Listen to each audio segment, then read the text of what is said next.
teman-teman, perkenalkan tadi mungkin sudah dikenalkan sama Dokter Siska sebagai host, saya Dokter Fani. Nanti kita akan membahas tentang tips aman terhindar dari demam berdarah dengue bersama narasumber Dokter Windy Antari. Beliau ini, aduh, perlu nggak sih saya kenalkan lagi? Siapa sih nggak kenalan sama Dokter Windy?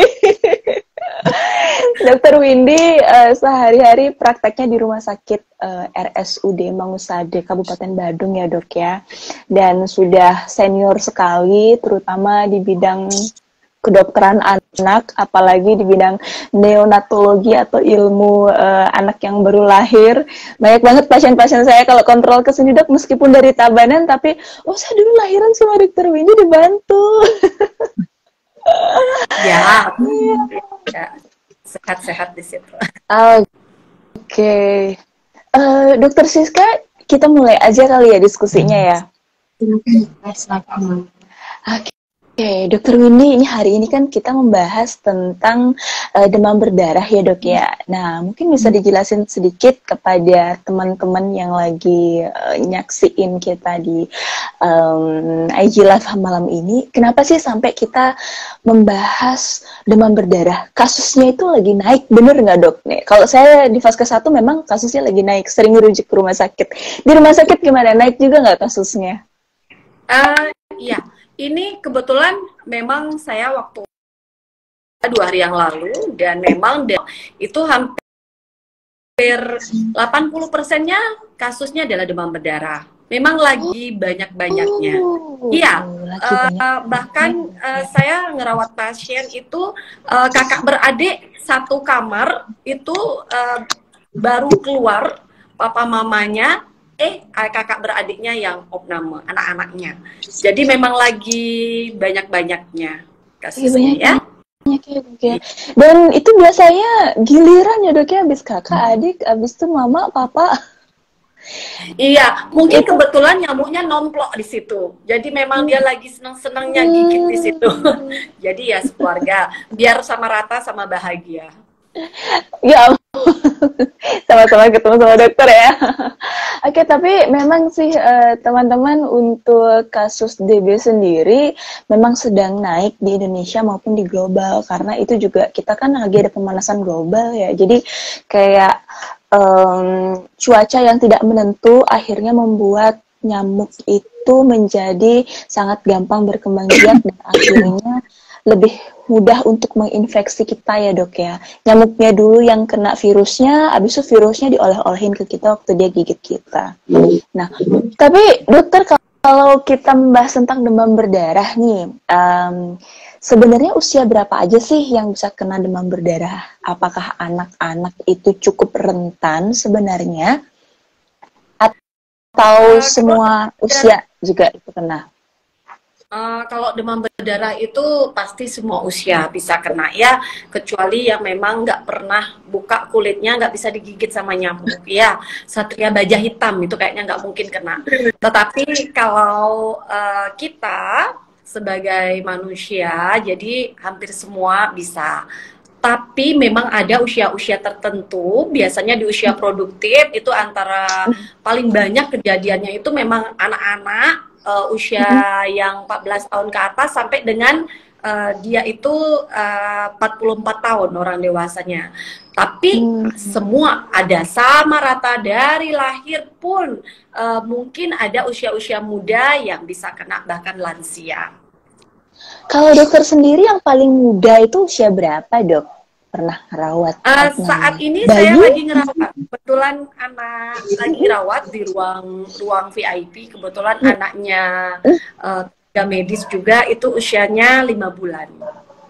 Jadi 5 bulan sudah kena demam berdarah?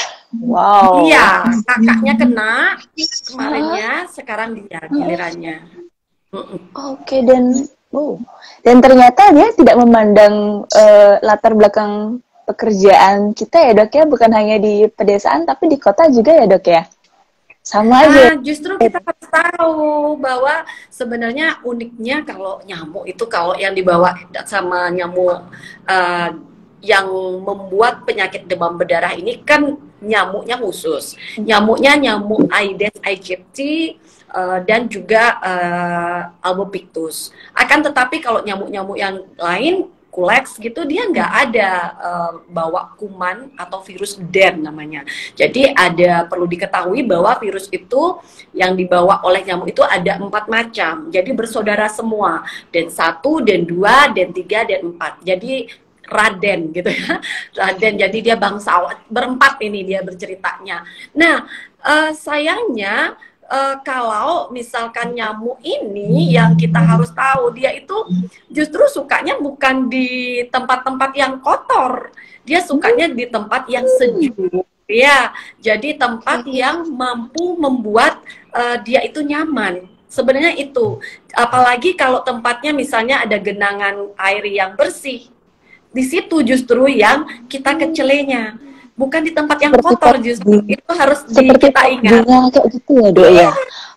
Pot bunga, Hujan, wadah tirte kalau orang Bali ya. nah kalau udah ada yang menadah daun-daun, kemudian musim hujan datang, kemudian kita nggak tahu di daun itu ada bisa seperti mangkok bentuknya, di situ ada air hujan, karena kan sebenarnya sejatinya air hujan itu bersih. Nah, disitulah kemudian cikal bakalnya, di mana ada jentik-jentik yang hidup, bahan bakunya yang akan menjadi nantinya nyamuk dewasa, itulah yang akan membuat malapetaka buat kita gitu. Jadi bukan karena dia jorok, enggak, justru karena airnya bersih, lingkungannya sejuk, itu disukai sama nyamuk ini gitu. Jadi kita memang harus semua harus waspada gitu ya. Bahkan ada yang ini, saya nggak jorok Dok, saya nggak ini, kok bisa ya anak saya demam berdarah. Jadi bukan karena itu ya. Tapi saya nggak menganjurkan jorok sih ya, saya nggak menganjurkan jorok, bukan. Banyak penyakit lainnya yang mungkin di tempat jorok. Iya. Jadi semua orang mesti aware ya Dok ya, baik dia tinggal di mana, baik di tempat yang padat ataupun di tempat yang nggak padat, tetapi dia harus tetap aware untuk pencegahan ini. Tapi ada nggak sih usia-usia tertentu mungkin yang bisa berisiko tadi dokter bilang menjadi malapetaka atau menjadi demam berdarah yang berat? Ataukah itu berdasarkan usia, ataukah harus dia memiliki penyakit tertentu, hamil atau bagaimana Dok? Baik. Secara epidemiologi dari beberapa kasus yang dikumpulkan itu sebenarnya anak-anak menduduki posisi yang jumlah kejadiannya yang sampai menjadi berat adalah di usia anak-anak ya. Jadi 2-5 tahun itu sebenarnya rentan. Yang pertama karena dia tidak memiliki imunitas yang baik seperti dewasa. Kedua, nggak bisa ngomong keluhannya, dia nggak bisa menyampaikan, sehingga orang tua nggak ngerti, nggak paham kalau si anak ini sakit. Kalau dokter Fani nih, dokter Siska, kalau sakit kepala pusing langsung ambil obat, udah tahu. Lalu ngeluh ke temannya, ke suaminya, sakit kepala nih, gitu, istirahatlah. Tapi ini anak-anak nggak bisa, dia sakit pun tetap aktivitas, dia sakit pun dia nggak ada yang tahu gitu. Jadi banyak hal-hal yang mungkin akan tidak tersampaikan kalau kasusnya pada anak-anak. Kemudian yang kedua, kasus di mana mungkin kalau lansia juga karena kejadiannya kan sama, kita tahu grafiknya begitu ya. Jadi dari bawah langsung kita lagi bagus-bagusnya imunitasnya, lalu nanti lansia udah mulai menurun lagi. Itu juga berpengaruh. Atau kita, entah itu orang dewasa, entah itu anak-anak yang memiliki komorbid, artinya bahwa masalah lain. Misalnya kalau pada anak-anak dengan diabetes ataukah dengan obesitas. Nah, tahu sendiri beratnya gimana merawat anak-anak yang obesitas yang kena demam berdarah gitu. Pegel, nggak tidur-tidur itu. Ya, jadi agak rumit. Itu yang biasanya paling sering terjadi komplikasi dan kasusnya menjadi banyak dan bahkan menimbulkan kematian. Oke, ya, menyinggung soal kematian, dokter, kita turut berduka karena waktu bulan lalu itu saya bacakan di berita ya bahwa kasus DBD renggut 1 korban jiwa di Tabanan. Nah, itu yang masuk berita ya. Nggak tahu kalau di Badung atau di kabupaten-kabupaten lain di Bali seperti apa. Jadi memang dari Dinas Kesehatan setempat di sini meminta supaya warga lebih waspada. Tapi ngomongin tentang demam berdarah tuh kapan sih kita harus waspada, dokter? Nah, bila demam yang seperti apa, kita harus berpikir arahnya ke, oh ini demam berdarah nih, kita harus ke dokter. Kayak gitu. Ya dokter Ya. bisa jelasin. Baik, memang sebenarnya kalau untuk gejala kan bervariasi sekali ya. Demam berdarah itu kalau kita bilang sebenarnya namanya aja itu dia denggi. Denggi itu diambil dari bahasanya orang Afrika sana yang artinya sakit tulangnya luar biasa. Jadi dia sebenarnya kayak flu-like syndrome. Jadi semua mulai dari demam, kemudian rasa tidak nyaman di belakang mata, kemudian sakit kepala yang seperti dunia runtuh, ya, kemudian sakit tulang, pegel di sendi, mual, muntah, sampai dengan adanya tanda-tanda perdarahan. Itu biasanya sudah pasti tanda-tanda demam berdarah. Tetapi hal yang perlu kita takutkan adalah menjelang adanya waktu-waktu di mana ada resiko terjadi renjatan. Renjatan itu kalau kita istilahkan dalam bahasa kedokteran namanya shock. Nah, di sini biasanya terjadi di hari di mana tadinya 3 hari yang pertama demamnya tinggi-tinggi terus, susah sekali untuk mencari normal.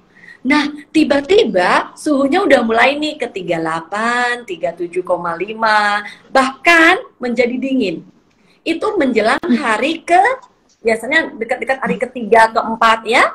Nah, itu udah mulai itu waspada. Justru saat demamnya turunlah, itu ada suatu hal yang sangat harus kita perhatikan, kita waspadai. Nah, jauh-jauh sebelum itu, kita sudah ada tuh namanya warning sign. Jadi ada waspada di mana kita harus sudah peduli ketika anak itu mulai muntah-muntah, nggak bisa minum obat, nyeri luar biasa, tidak kencing. Kemudian ini anak memang benar-benar panasnya tinggi-tinggi. Kita tahu juga anak-anak bahkan ada yang kejang demam. Nah, itu sudah tanda-tanda yang perlu diwaspadai, dan apabila ada tanda-tanda di mana ada perdarahan, itu sudah mulai kita curigai hasil trombositnya pasti turun, dan itu sudah harus kita opnamenkan untuk kita pantau di rumah sakit. Seperti itu. Oke, jadi sebenarnya kita mesti waspada dari awal sampai panas turun ya dok ya? Betul. Karena kalau dari awal ternyata demamnya itu juga bisa berbahaya. 1 bisa bikin demam kejang demam. 2 bisa bikin dehidrasi, dan dehidrasi sendiri bisa bikin shock kan, shock hipovolemik. Jadi jangan anggap remeh demam berarti ya dok ya? Iya. Biasanya demam yang berapa derajat Celcius biasanya yang mengarah ke demam berdarah? Kalau untuk kriteria demamnya sendiri, kita tidak ada patokan. Yang jelas dia demamnya biasanya tinggi dan mendadak. Itu di hari pertama sampai ketiga pasti seperti itu. Minum obat untuk mengurangi demam pun dia turunnya paling 39, 38, naik lagi dalam 4 jam. Efek obat untuk menghentikan demam itu hanya bekerja 4 jam, ntar lagi dia naik. Jadi jarang sekali mencapai normal. Ada yang bahkan sampai 41 derajat ada. Lebih dari itu ada. Jadi kita tidak bisa mematok demamnya seberapa. Yang jelas kalau kita udah sebut demam, itu biasanya di atas 38, tetapi cenderung lebih tinggi dari itu kalau demam berdarah ya. Oke, ya. Nah, sekarang dok, kapan seseorang itu positif dikatakan demam berdarah? Dan mungkin ini saya akan lempar pertanyaannya ke dokter Siska ya dok ya. Tapi penjelasan awal dari dokter Windy sebagai dokter anak, kapan kita harus cek lab gitu, orang tua? Apakah di hari pertama atau tunggu beberapa hari dulu? Idealnya dok. Baik, mungkin dokter Siska nanti menambahkan ya. Jadi begini, uh, di awal biasanya kita itu untuk kalau nih ketika kita ketemu kasus demam tinggi, kemudian kita curiga dengan dia demam berdarah, sebenarnya bisa saja kita melakukan pemeriksaan NS1. Ya, NS1 itu sensitifnya di hari pertama sampai kedua. Ada yang menyebutkan sampai ketiga. Akan tetapi kalau udah mulai ketiga itu biasanya kita udah dapat hasilnya yang agak ragu-ragu. Nah, kalau NS1 sebenarnya nggak perlu sekali, andai kata kita udah tahu nih cocok-cocokin gejalanya udah cocok gitu ya. Apalagi misal nih si anaknya ini udah jelas-jelas dari familinya ada yang tadinya sempat demam berdarah, kemudian dia kena, lalu kita tunggu nih di hari ketiga saat mulai demam membahayakan gitu ya, di hari ketiga lah, 3 demam kita harus cek darah lengkap. Nanti kita akan menemukan hasil di mana biasanya sel darah putihnya akan turun, kemudian trombositnya turun. Kadang-kadang ada peningkatan hematokrit. Nanti mungkin ditambahkan oleh Dokter Siska. Akan tetapi untuk mendiagnosis benar tidaknya itu dia demam berdarah, kita biasanya nunggu sampai trombosit mulai naik. Biasanya itu menjelang hari ke-6 dan 7 itu untuk pemeriksaan serologis untuk memastikan diagnosis demam berdarahnya sendiri, begitu. Jadi banyak hal, tetapi di sini untuk ibu-ibu atau papa-papa yang menonton kita, saya tidak rekomendasikan untuk melakukan pemeriksaan tanpa rekomendasi dokter, ya. Tetapi ini hanya nice to know untuk orang tua ya. Jadi dokter tambahkan. Oke, ya bener banget. Karena kalau saya lihat, mohon maaf nih ya, ada yang jualan apa? Bukan kayak paket-paket gitu kan dok ya, yang sekarang kan platform untuk panggil petugas lab datang ke rumah itu kan sangat mudah ya dok ya. Nah itu bahkan kita bisa lakukan tanpa berkonsultasi dengan dokter, dan iseng waktu itu saya lihat, loh kok jadi sampai berjuta-juta gitu. Padahal sebenarnya kalau cek lab DL aja tuh mungkin sekitar 100.000 ya dokter Siska ya. Jadi ada pemeriksaan NS1, ada pemeriksaan darah lengkap, ada bahkan pemeriksaan fungsi hati sama pemeriksaan serologi.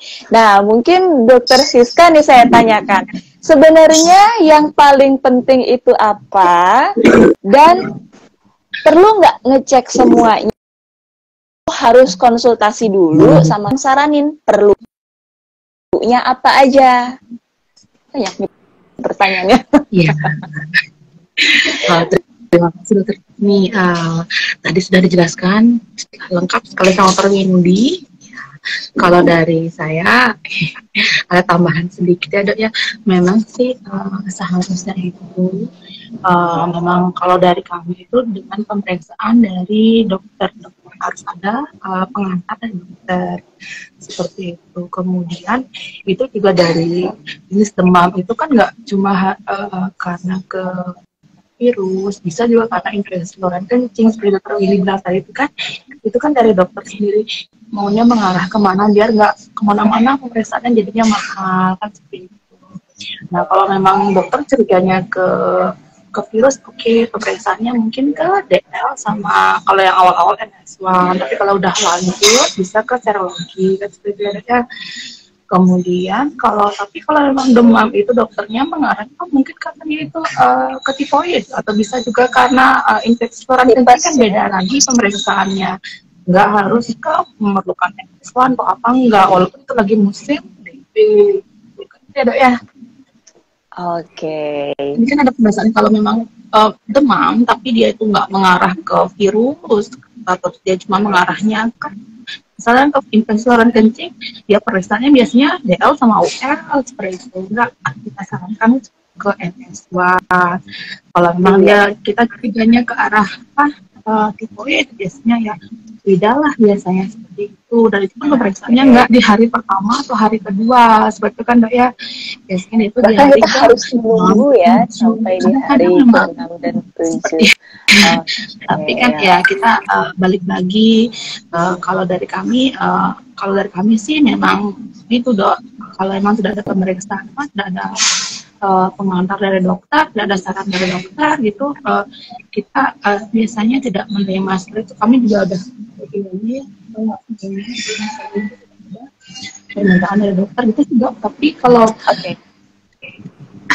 tapi kalau pemeriksaan yang lain, misalnya kalau pasiennya itu nggak atas saran dokter ini, oh dokter siapa ini, oh iya, biasanya kalau itu baru kita layani dok gitu. Oke, jadi memang idealnya pemeriksaan penunjang itu setelah diperiksa fisik, setelah diwawancara dokter gitu ya dok ya. Itu urutannya dari 1, 2, 3. Oke ya, benar-benar. Jadi ini nih ibu-ibu yang lagi nonton sekarang kita bertiga, jadi itu yang dipegang bahwa supaya nanti cost-nya efektif, ya nggak gimana sih namanya kita panik kan kadang, wah apapun yang terbaik pokoknya cek semua gitu. Tapi ya kalau misalnya nanti ada budget untuk mencegah, kenapa malah kita ngecek padahal pengobatannya mungkin ya hanya paracetamol aja gitu kan. Ya. Tetapi itu udah supaya nanti arahnya benar, berarti kita harus wawancara dulu sama dokter, konsultasi, baru diperiksa lanjutan, diperiksa laboratorium apabila dibutuhkan, baru tahu ini nih, oh ini ternyata penyakit demam berdarah, baru pengobatannya nanti bisa rawat jalan atau rawat inap tergantung kondisi pasien gitu berarti ya dokter ya. Siap, terima kasih. Oke, Dokter Siska, spesialis patologi klinis ya. Jadi memang ahlinya di bidang laboratorium, Niki, dari laboratorium Taksu. Izin Dokter Windy, sebelum saya bertanya lebih lanjut tentang pencegahan, tadi saya sudah singgung pencegahan. Kita ke pertanyaan dari teman-teman yang lagi online sama kita ya. Ini ada dari akunnya YSMT SSMT. Susah juga dibaca. Selamat malam dokter, izin bertanya, anak saya usianya 6 bulan. Saya dengar sudah ada vaksin untuk DBD, untuk demam berdarah. Untuk dosis pertama apakah bisa dikasih usia segitu? Ini kita baru mau bahas. Iya, oke. Untuk mama atau papa, YNST dan seterusnya. Baik, ceritanya begini. Saya punya grup parenting kebetulan. Di grup parenting itu sudah banyak sekali juga yang sudah tahu bahwa ada edaran vaksinasi yang memang terbaru. Ya, jadwal imunisasi sesuai Ikatan Dokter Anak Indonesia yang terbaru. Di sana memang dicantumkan untuk pemberian vaksin demam berdarah, begitu ya. Tapi sebelumnya memang udah ada. Akan tetapi mungkin kalau lihat dari usia yang sebelumnya itu usianya 9 sampai dengan 16 tahun, ya, dengan 3 kali pemberian tahun 2017. Nah, sekarang ini akan ada vaksin di mana vaksin demam berdarah ini sudah boleh diberikan, tetapi bukan usia 6 bulan. Usianya mulai start 6 tahun, bahkan bisa sampai usia 45 tahun. Jadi kita pun bisa. Nah, saya kebetulan nih 44 tahun, jadi nanti lagi setahun aja boleh. Jadi boleh nih. Jadi segera ya, syaratnya. Jadi usianya 6 tahun sampai 45 tahun. Jadi boleh diberikan, tetapi 6 bulan belum ya mama atau papa, belum boleh. Jadi nanti itu kalau 6 tahun start gitu, bahkan tanpa dia pernah kena infeksi demam berdarah, dia udah boleh diberikan.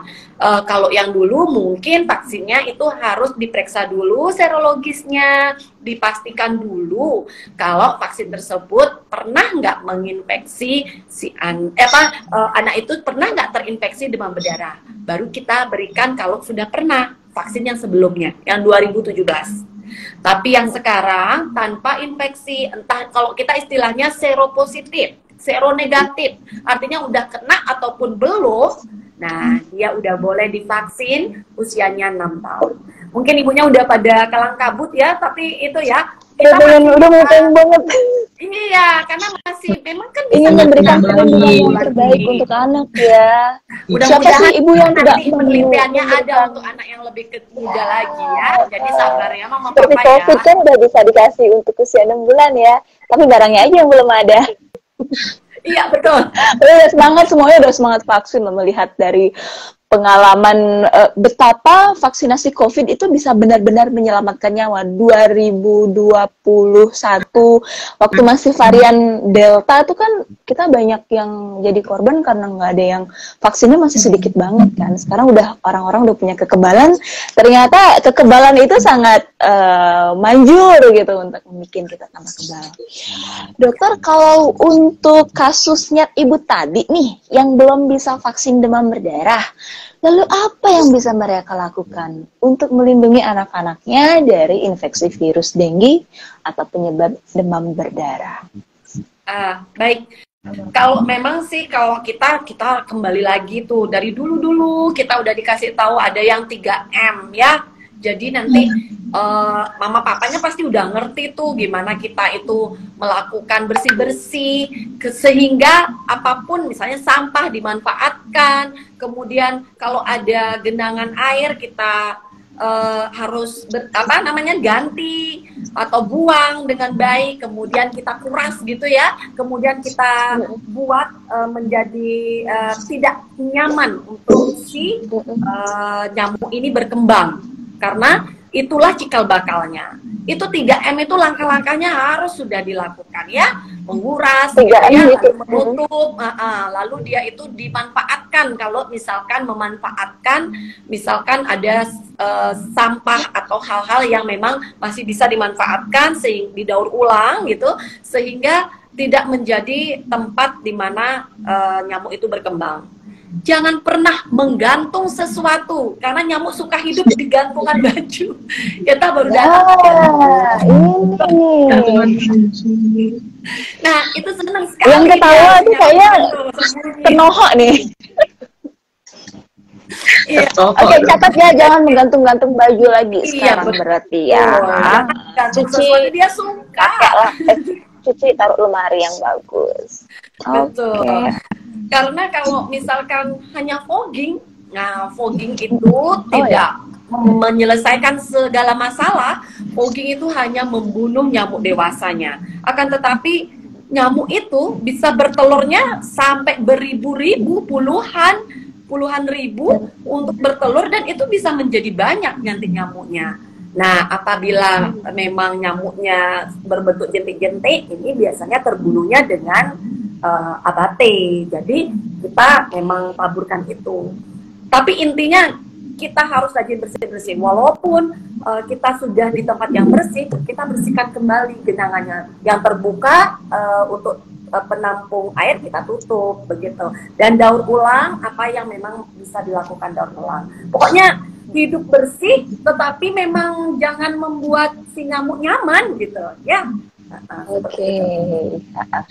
Dan ini harus dilakukan semuanya ya dok ya, karena ternyata nyamuk itu dia kalau lagi jalan-jalan bisa sampai 500 meter katanya, menurut ahli hewan-hewan gitu. Jadi meskipun kita udah bersih, tapi kalau di lingkungan sekitar juga itu kurang, itu artinya kesadaran kolektif itu penting sekali. Jadi bahkan bila perlu gotong royong dengan anggota ini ya, perumahan atau bayar tenaga kebersihan untuk di tempat umum supaya itu juga nggak nyamuknya meskipun di sana tapi lagi gigit anak kita ke sini pas dia nyamuknya lagi jalan-jalan. Emang kita aja suka jalan-jalan ya.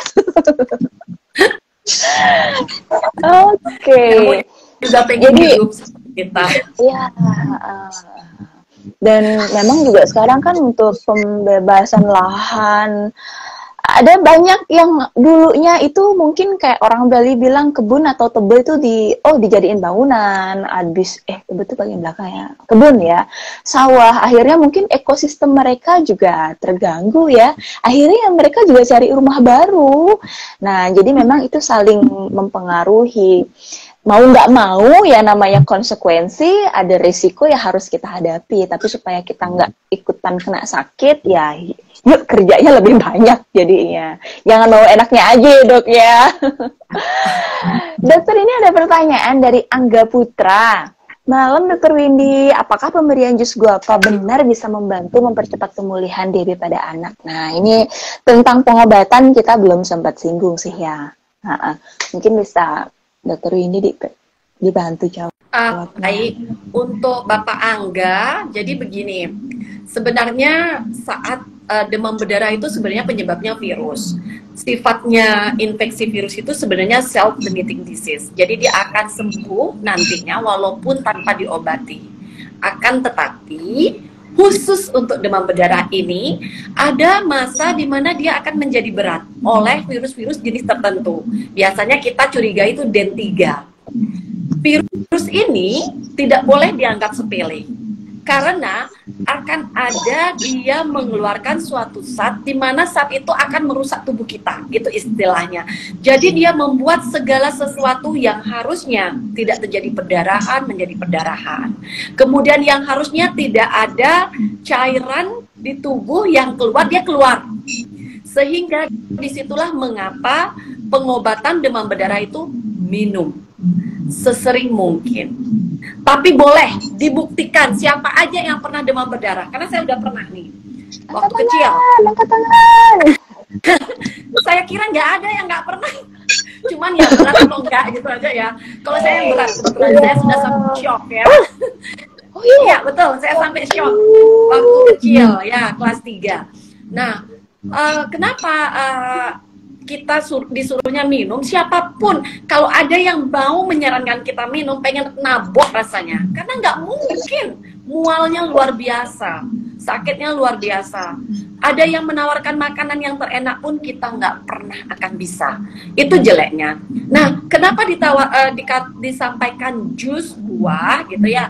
Sebenarnya intinya adalah bisa minum. Nah, kebetulan di dalam buah, misalnya kan dibilang waktu itu pernah tuh katanya jus jambu. Waktu itu angkanya jambu, orang berbalap-balapan beli jambu, lalu harga jambu jadi naik. Karena memang fenomenanya yang mana dibilang untuk obat itu yang dicari. Nah, sebenarnya itu intinya adalah sebenarnya di jambu itu dia mengandung suatu vitamin C yang sebenarnya untuk imunitas. Itu aja. Ya, tidak kecuali biasanya kita memantangkan minumannya itu yang berwarna, karena berwarna atau bersoda kita takutnya nanti kalau muntah kemudian warnanya berbeda, kita takutnya kita anggap itu adalah darah, karena kita tetap mengevaluasi darah begitu ya. Itu jadi nggak betul itu untuk ngobatin demam berdarah, enggak, tetapi membantu untuk memberikan cairan pada si pasien yang mengalami demam berdarah. Oke, saya gali lagi lebih dalam, Dok. Baiknya itu minum apa? Air putih kah? Atau minuman isotonik? Atau teh? Atau apa yang paling bagus diminum untuk yang rawat jalan ya? Oh iya. Kalau untuk minum kembali apapun boleh, tapi biasanya kita tunda dulu yang berwarna-berwarna. Misal Dokter Fani mau ngasih minum teh. Teh itu kan warnanya coklat tuh. Kalau dia muntah, warnanya bisa nggak kita bedain, ya kan? Belum lagi kalau teh, kopi apalagi, nah kan nggak bagus juga untuk lambungnya kan saat dia sakit. Jadi kita memang harapkan cairan yang bening, ya, entah itu susu putih, entah itu mau air putih. Tapi kadang banyak yang mengeluh kalau air putih kembung. Ya betul, namanya air putih pasti kembung kalau banyak, ya bolehlah. Cairannya sari buah, tapi yang bening-bening kan, boleh. Mau jus boleh, yang bening-bening. Tapi jangan juga minumnya bir, udah itu minuman keras, jangan. Ya, itu pasti udah enggak.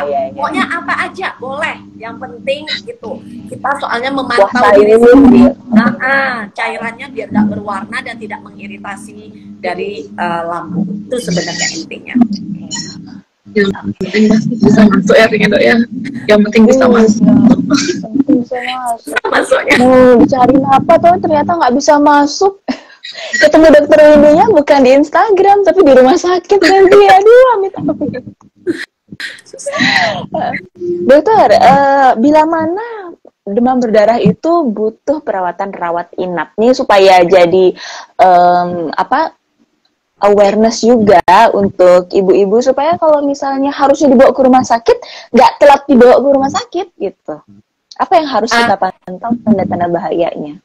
Baik, kita kalau tanda bahaya warning sign namanya. Jadi biasanya sih kalau anak-anak seperti yang tadi saya sebutkan, entah hari pertama, kedua saat demamnya tinggi. Kalau anak yang memang memiliki kans untuk kejang, jadi pernah kejang kah, kemudian demamnya tinggi-tinggi sekali. Kalau kita istilahnya hiperpireksia di atas 40 derajat, kemudian demamnya sulit sekali untuk diturunkan, dia itu nggak bisa minum obat. Anak-anak banyak yang nggak bisa minum obat, kemudian apalagi kejang. Nah itu di hari-hari awal dia sudah boleh kita indikasikan untuk kita pantau di rumah sakit. Akan tetapi secara umum biasanya kita akan merawat bila mana ada dari si orang tua ini mengeluhkan anaknya udah demam 3 hari. Sudah mulai itu kita lakukan pemeriksaan darah, trombositnya udah nyerempet-nyerempet kurang dari 100.000. Kemudian sudah ada peningkatan dari hematokrit namanya, atau kekentalan darahnya menjadi meningkat, ya. Kemudian anaknya lemes, ataukah memang benar-benar muntah sampai tidak kencing, ya, itu sudah mulai kita waspadai untuk bahkan ada pendarahan, entah itu mimisan, entah itu dia gusi berdarah, entah dia itu berak darah, beraknya warna hitam, ataukah dia muntah darah, atau keluar cairan darah di mana-mana. Misalnya menstruasi, si anak itu lagi menstruasi tapi menstruasinya berlebihan gitu. Itu bisa kita anggap sesuatu yang mulai harus diwaspadai gitu. Jadi jangan menunggu sampai keadaan benar-benar buruk, yaitu shock, di mana sudah lemes, tidak bisa dipasang infus. Nah, itu kita tidak harapkan. Oke, berarti tidak harus menunggu hari ke-3 atau ke-4. Di awal pun apabila demamnya itu susah untuk ditangani, anak nggak bisa minum obat, nggak bisa masuk lewat mulut, ya berarti obatnya harus lewat infus gitu ya dokter ya, dan pengawasannya juga harus ketat. Nah ini harus diwaspadai ya, apalagi kalau anaknya sudah lemes gitu, jangan bilang, oh dia anak saya lagi aja tuh, dia lagi istirahat. Jangan, harus dipantau ya dok ya, tanda-tanda bahaya dan salah satunya lemes, nggak bisa makan, nggak bisa minum, tiduran aja padahal bukan jam tidurnya. Oke. Ngomong-ngomong teman-teman, ini yang lagi nonton, silakan kalau mau ada bertanya atau mungkin sharing tentang pengalamannya. Nanti kita akan pilih 3 penanya dengan pertanyaan yang paling menarik ya dok ya, untuk mendapatkan hadiah. Hadiahnya apa nih dokter? Dokter Siska yang sediakan hadiah. Hadiahnya ada apa dok? Nah ini untuk hadiahnya ada voucher pemeriksaan profil lipid untuk 2 penanya terbaik. Oke, ya nanti kita akan pilihkan di akhir aja.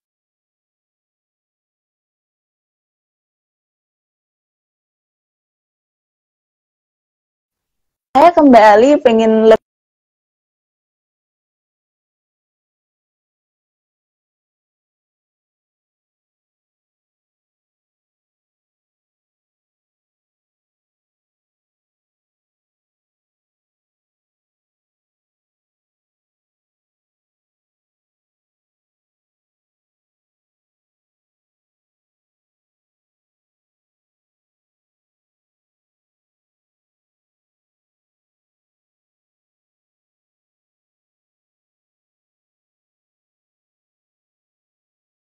darah. Jadi memang pencegahannya banyak ya. Yang paling bagus itu adalah memang kita menerapkan hidup yang bersih yang tadi saya sampaikan. Lalu kita mengendalikan faktornya. Akan tetapi vaksin ini adalah salah satu hal yang memang menjadi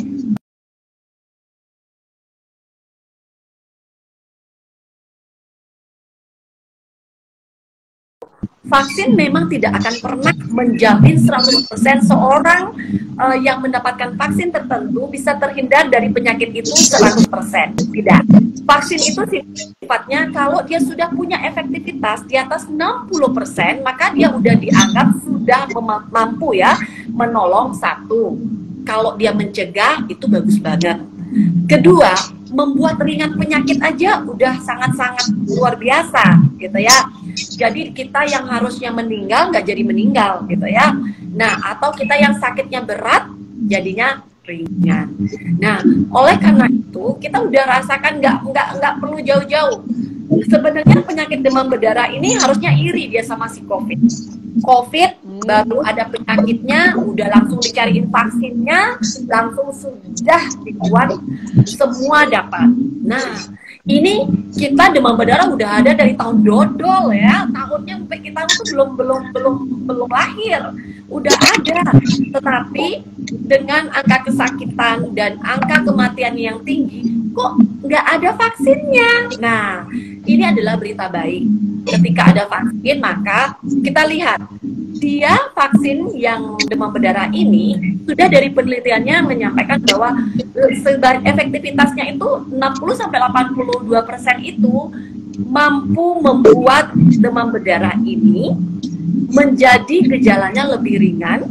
Kemudian dia juga mencegah kita menjadi kejadian yang berat-berat banget, itu dicegah. Contohnya kematian. Nah, kalau kita udah pernah kena demam berdarah, mungkin awalnya ringan, tetapi ada penelitian yang menyampaikan awalnya mungkin kita infeksinya demam berdarahnya ringan, akan tetapi kita nggak pernah tahu kita kena demam berdarah nanti virus dan yang lain, karena ada suatu yang kita sebut namanya ADEE. Jadi kalau udah itu dia diinfeksi nih, misalnya pertama digigit oleh nyamuk yang bawa kumannya virus den 1, kemudian kita lagi digigit oleh kuman yang nyamuk yang membawa den 3. Nah, itu tipe yang beda ya? Jauh bisa lebih berat daripada sakit yang pertama. Makanya kita itu berlomba-lomba bagaimana caranya biar nggak kena lagi. Itu yang pertama. Yang kedua, kalau seapes-apesnya kalau kena, ya paling janganlah sampai yang shock atau sampai yang komplikasi ke hati gitu ya, ke otak, ya nggak sampai seperti itu. Itu yang perlu kita berikan pengertian kepada orang tua bahwasanya memang tidak terpecahkan hanya dengan vaksin tanpa kita merubah gaya hidup kita ya, tetapi ya, vaksin penting. Oke, jadi vaksinasi bukan senjata pemungkas, tapi ibaratnya kita untuk tidak terbakar matahari, kita butuh topi, kita butuh lengan panjang, kita butuh celana. Nggak bisa pakai topi aja, bisa nggak pakai pakaian yang lain kan, dok ya? Semuanya saling melengkapi untuk melindungi tubuh kita. Oke, makin banyak yang join, tapi mungkin saya mau nanya lagi, dokter. Bener nggak sih kalau kena yang untuk kedua kalinya, itu demam berdarah biasanya lebih berat? Betul, ya itu betul. Karena begini, ada fase di mana yang tadinya kan bisa nih, lebih dari sekali ya. dia diinfeksi oleh virus dan virus. Nah, ada fase di mana kemudian suatu ketika ini akan menjadi menurun kekebalannya. Jadi dia nggak bisa bahkan untuk membuat netral virus itu dia nggak bisa. Dia itu bagaimana ya, ADEE gitu ya. Jadi dia itu ceritanya diserang pun malahan bukannya membuat dia menjadi bunuh ini virusnya, justru dia malahan menerima atau justru bahkan kalah, jadi menurun imunitasnya. Nah gitu. Mungkin kalau orang awam kalau kita ceritakan agak susah. Yang jelas ada di mana terjadi penurunan imunitas, di saat itulah akan menyebabkan infeksi menjadi jauh lebih berat. Oke, ya? Jadi jangan malah bangga ya, oh aku udah pernah kena DB, nanti aku pasti kebal. Jangan salah, variannya itu ya, tipenya itu ada 4. Kena yang ini, besok kena yang ini, galungan selanjutnya kena yang ini, galungan selanjutnya kena yang ini. Tapi kalau kita vaksin, berarti kebal terhadap keempatnya ya dok ya, karena untuk vaksin yang tersedia itu dia bisa melindungi keempat tipe virus dengue ini ya dok ya? Iya, kebetulan dia kan cikal bakalnya dia pakai backbone-nya virus Den 2, jadi itu kan banyak ya yang kan kalau Indonesia hampir merata semuanya ada gitu ya. Tapi beda-beda dari tahun ke tahun. Ada yang den 1, den 2, den 3, den 4. Karena kita namanya orang bermigrasi, jadi kuman pun bisa bermigrasi gitu ya. Nah, oleh karena itu, ini kebetulan dia memakai cikal bakalnya itu adalah backbone-nya untuk den 2. Tapi bisa mencegah keempat varian den penyebab berikut. Jadi 1, 2, 3, 4 diklaim bisa untuk dibuat menjadi tercegah gitu ya. Oke. Ya, nanti kalau mau nanya-nanya tentang vaksinasi mungkin bisa langsung sama dokter atau dokter anak itu ya dok ya. Tapi yang jelas di sini kita ingin memberikan pemahaman bahwa demam berdarah itu meskipun umumnya ringan dan bisa rawat jalan, tapi ada kalanya demam berdarah bisa menjadi berat bahkan mengancam nyawa. Bahkan yang kemarin jadi korban itu kan anak SD ya dok ya. Di Karangasem juga setelah yang bulan lalu di Tabanan, Karangasem juga ada 2 anak sekolahan yang meninggal karena telat penanganan demam berdarah. Jadi jangan pernah remehkan demam berdarah, meski sudah pernah kena, bisa kena lagi, sehingga pencegahan yang utama. 3M, menutup, menguras, dan satu lagi apa dok? Menutup, menguras, mendaur ulang. Ya, dan mendaur ulang apapun yang ada supaya tidak menjadi sarang nyamuk. Lakukan pencegahan dengan abate apabila ada punya tempat genangan air, terutama yang diem ya, bukan got. Kalau airnya ngalir mah kumannya biasanya virus nyamuknya kan nggak bisa hidup di situ, tapi dia pasti tergenang. Ini hati-hati, apalagi pas habis hujan, panas, ada sumbatan sampah, harus hati-hati banget. Dan kalau pas lagi ada banyak nyamuk, nggak apa-apa, lapor sama kepala lingkungan atau kepala dusun ya untuk dilakukan fogging. Setidaknya nyamuk-nyamuk yang membawa virus itu bisa mati, meskipun jentiknya itu juga tetap harus kita atasi. Dokter Windy, terima kasih banyak untuk waktunya. Nggak terasa sudah 1 jam kita ngobrol tentang demam berdarah. Cepet banget ya dok. Padahal masih rindu dan ingin banyak ngobrol nih tentang penanganan demam berdarah pada anak dan tentunya tipsnya. Mungkin sebagai closing statement dokter ada yang ingin disampaikan, silahkan.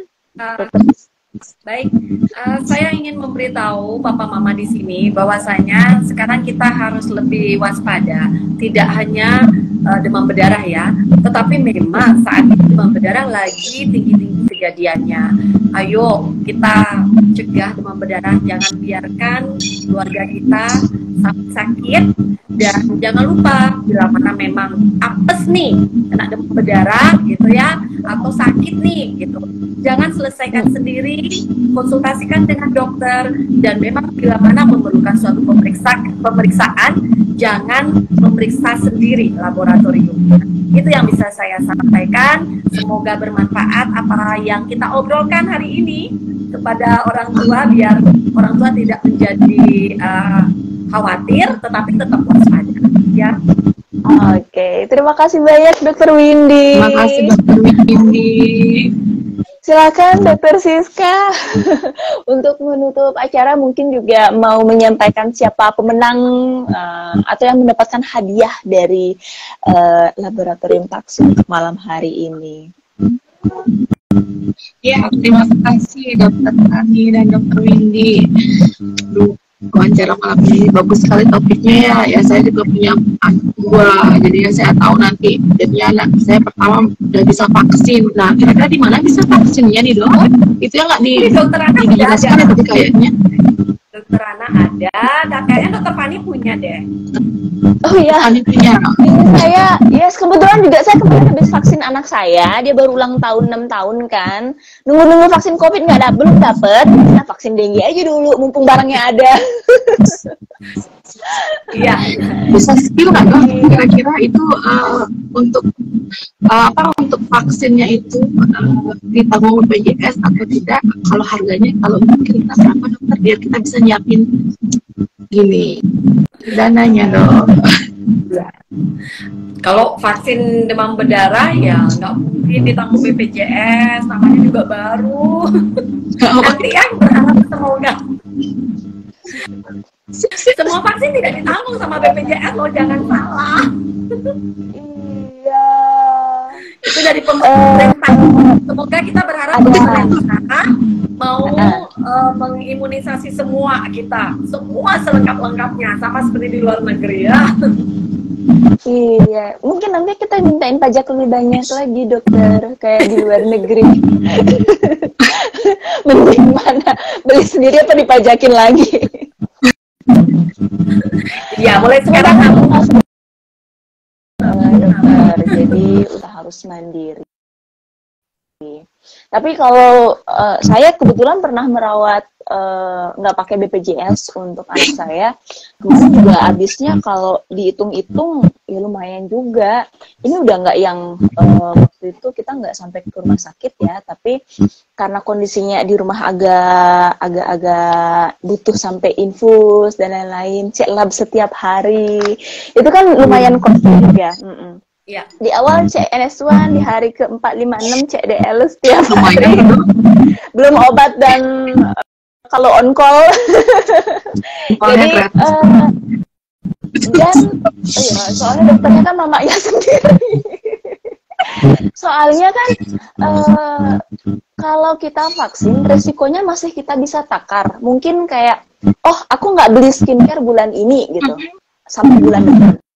Tapi kalau untuk dirawat, kita nggak tahu anak kita bakalan kena yang ringan aja atau benar sekali sampai ICU. Sehingga JS, tapi kan rasa sakit itu, kemudian juga waktu yang dibuang dan pengalaman yang tidak mengenakan untuk anak juga, trauma dan lain-lain. Sehingga kalau menurut saya ya, mungkin Dokter Windy juga pasti setuju bahwa mencegah lebih baik ya dok ya, daripada mengobati.